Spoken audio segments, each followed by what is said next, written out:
What's going on, everybody? Chad here with you. Welcome back to the Dorky and 40 channel. And today we're going to talk about the new TBS Race 2 HV MMCX.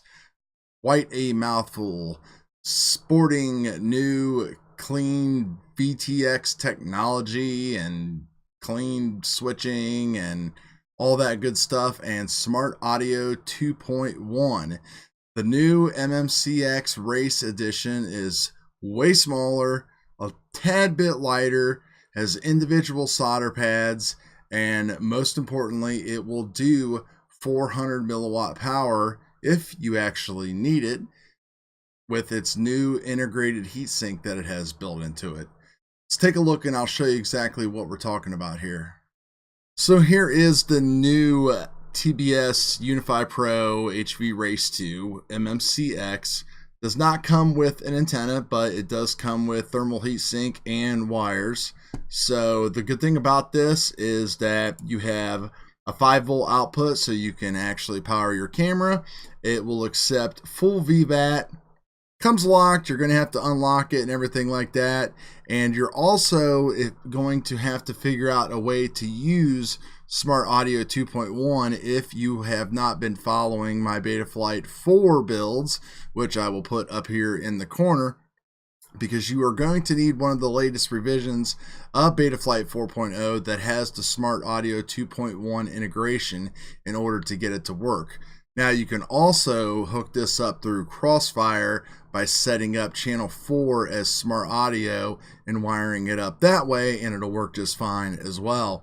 But if you want to use it old school way, running through your flight controller, then you're going to have to hook up that little Smart Audio tab there, and you're going to have to download one of the newest Betaflight 4 builds, which, I mean, come on, I know a lot of people are still against it, but it's been out for months. It's not some brand new firmware. They've been adding great features, making it better with every release, just kind of cleaning things up. We're like probably a month and a half away from a full stable release, or probably sooner a release candidate. So get on board with that, guys.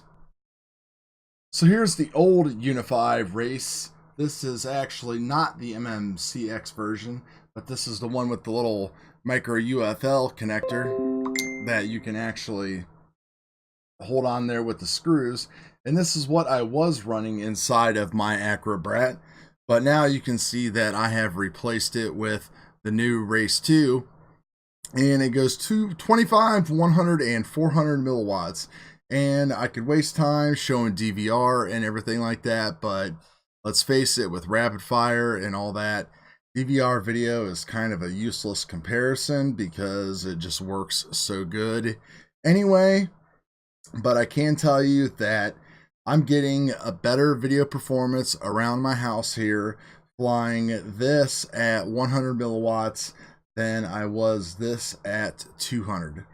I also am running same dipole on here. This is just the TBS MMCX version, and I think this was their micro UFL version.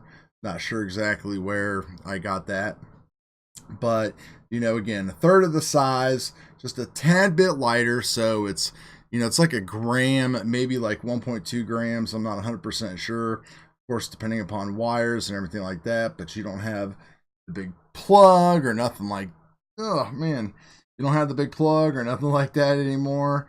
So you can just solder your wires on. Soldering it is a little bit tricky. You can solder on the bottom or on the top. If you solder on the top, make sure you keep your solder tip clean, and that if you have a fine point, you might want to use that, just because this casing heatsink is made out of a polycarbonate material, so you can burn it a little bit, which I did during install. But other than that, everything's great. Look for more coming in this AIRBRUSH video. Got a link below in Amazon if you want to order one and pick it up and have it at your house in 2 days. So we will talk to you guys later.